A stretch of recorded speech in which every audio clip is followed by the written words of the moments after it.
Okay, so I posted what's missing in the recent election, and I don't want to just read it for my YouTube listeners, but I'll read part of it. And it's not the last thing I'm going to say about this, but it's kind of the first thing I'm going to say about it. As I'm trying to, like everybody is, I'm trying to more or less get a grip on what's happened in the United States and what stance to take and how to move forward. And of course, as you know, I'm trying to sort of formulate, I guess, a personal political philosophy and hopefully a reformulation of conservatism, which I think the the the current formulation of conservatism has kind of run its course. And people are obviously needing something more. So what I say in this post is that, first of all, I did sadly predict that Donald Trump would win last June, at least, if not before then.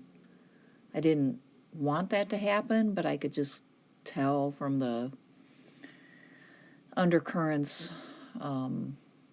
online and in the news. I mean, you could just tell there was a great deal of dissatisfaction, not just with the, who was usually talked about, the white, lower middle class and poor, but even with minorities, everybody feeling like they weren't, that they weren't being heard and that nothing really had changed, and there'd just been years and years and years of the same thing, and people feeling like they weren't connecting and they were alienated from the political system. So in my post, I say that I think Trump would win. I thought Trump would win because, first, so many people remain dissatisfied with the economy. Two, the alt-right was clearly a real thing that went under the radar because it didn't act like a traditional political movement. And three, the spiritual decline in America continues as people look for leadership that's uplifting, but they continue to get pretty much the same old thing. Now, the alt-right is maybe not even the majority of people. I bet it isn't anything like the majority of people who voted for Donald Trump. But it was a bigger thing than what many traditional pollsters and people who follow elections would want to admit. I don't think they even really understand what happened there. But the alt-right is not just an online movement, and online and real life are not two separate things anymore. And the alt-right, as an online phenomenon, had a lot of traction. I mean, that name wasn't always used. Other names for the same thing exist, but anyway, I mean, it's a real thing, and a lot of people were influenced by it. And it was about people feeling very threatened in their way of life. And then the spiritual decline has to do with people desperately looking for some sort of meaning and some sort of sense that they belong and that they matter. And of course the political system isn't giving them that, and it probably never can, and that's part of my point in this post, is it can't. The political system can't give you a sense of meaning. And it used to be, and it should be again, that our family and our community give us that meaning. And our relationship to our world, our environment, as a matter of fact, which I don't mention in this post very much, but I do in others, that, our groundedness in this world gives us meaning as well. So I say I don't want to rehash the discussion about what Hillary did wrong or what Donald did right, but I do think that because of Trump's temperament and his inflammatory statements about various people, including Hispanics, Muslims, and women, that I could not possibly associate myself with that. I just can't. And I resent the fact that I wasn't given a chance to really be able to hash over the issues between Trump and Clinton because Donald Trump's personality and temperament got in the way. So I don't feel like I had a good choice because I felt like I had to not listen to Donald Trump because I could not possibly be associated with that level of vulgarity. And I'm sorry, and I totally understand if you're listening to me and you voted for Trump, I totally understand how you could do that without being any of those things. So please don't take offense. But it's just a temperament thing, and I just couldn't do it. But I'm not saying that everybody who supported him by any means voted for him for those reasons. I think there's an incredible amount of frustration out there, and people didn't want to vote for Hillary Clinton because she was just a representative of more of the same, and Donald Trump was the choice. I'm just saying that because of these other things about him, it makes it harder for us to have a debate, a discussion about, whether the old way of doing business is okay or not. So I'm kind of frustrated with that. So going down a bit in this post, I say people I think are pretty skeptical about the promises of traditional politicians because they've been sold a bill of goods repeatedly from traditional politicians. And unfortunately, the non-traditional leader in the race was a man whose temperament is downright scary and who has used identity politics to inflame people's sentiments and to get elected. But what's being entirely missed, because of the focus on Trump's dangerous temperament and his mysterious intentions, is that in this latest vote, many people who had not even voted before came out and voted for community. Now, that might be a little bit of a surprise. What do I mean by community? And how could I say that that's what people were voting for? Well, I think it's underlying so much. It's in the background. It's not what people will tell you if you happen to actually call them and they respond in opinion polls, which I think are not doing too well right now.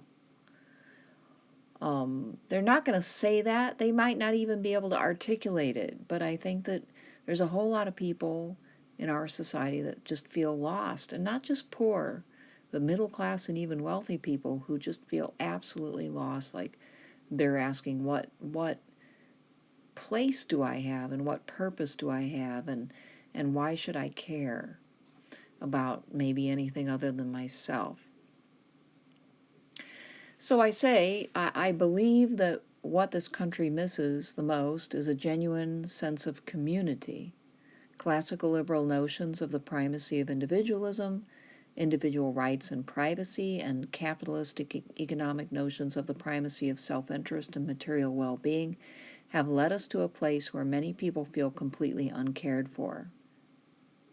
Now, I'm not saying that individualism is bad all the way, and I'm not saying capitalism is bad or that I want to become a socialist or a communist. Far be it, I would not want to do that. But these ways of thinking and ways of doing business have limitations, and they train people to think of themselves as saleable and as commodities and as statistics. They just do. And in order to guard against that, you have to be pretty vigilant and you have to be pretty proactive. And in the absence of that, people feel like they're part of a machine, and they feel like they're part of a program or whatever, and that they're not cared for. And that is the biggest problem that underlies all the other problems, I think.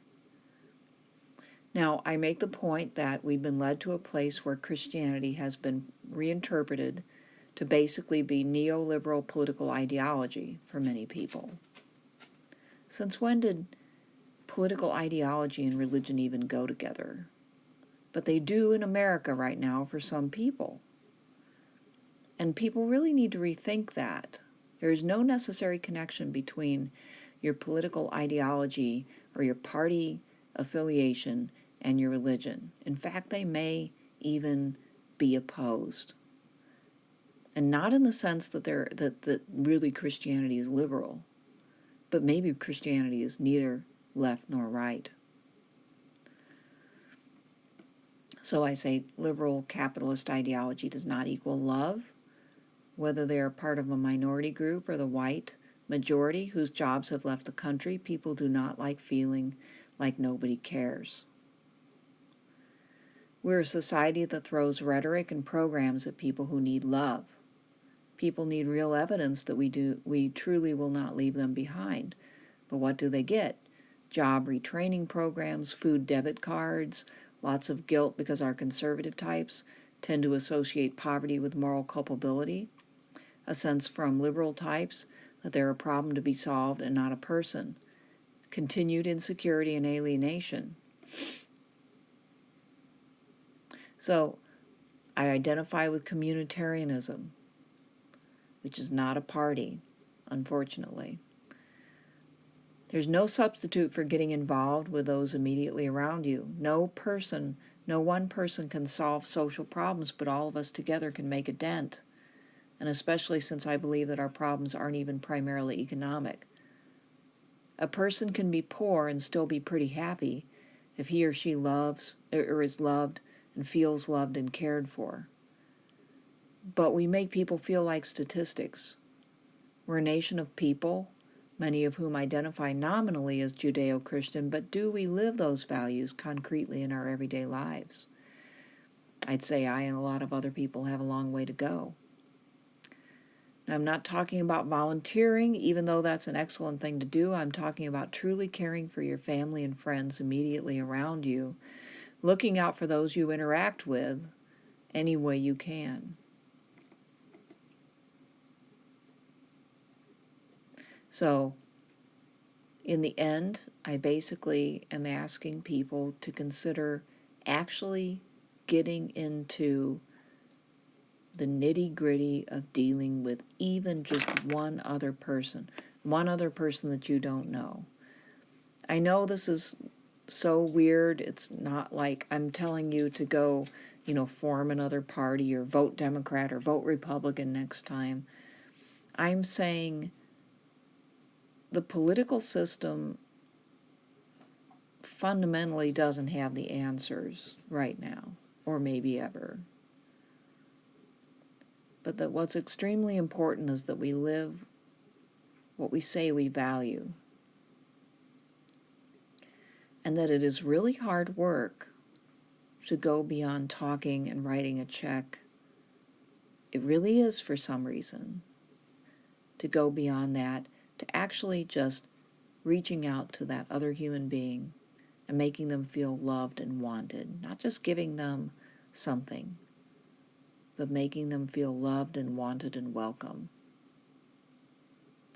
But that's what we need to do. Why is it hard work? Well, we're not used to doing that. It feels uncomfortable, especially if that other person happens to be somebody who doesn't look like you. Somebody who you don't think needs your help, maybe. Somebody who is not somebody that you're used to dealing with. But that hard work becomes pretty easy once you get to know somebody else and make that contact. And then it becomes very rewarding.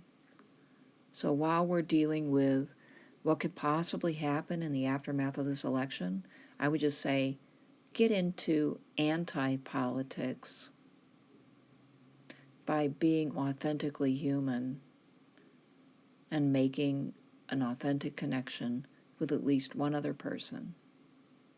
I dare you to try it.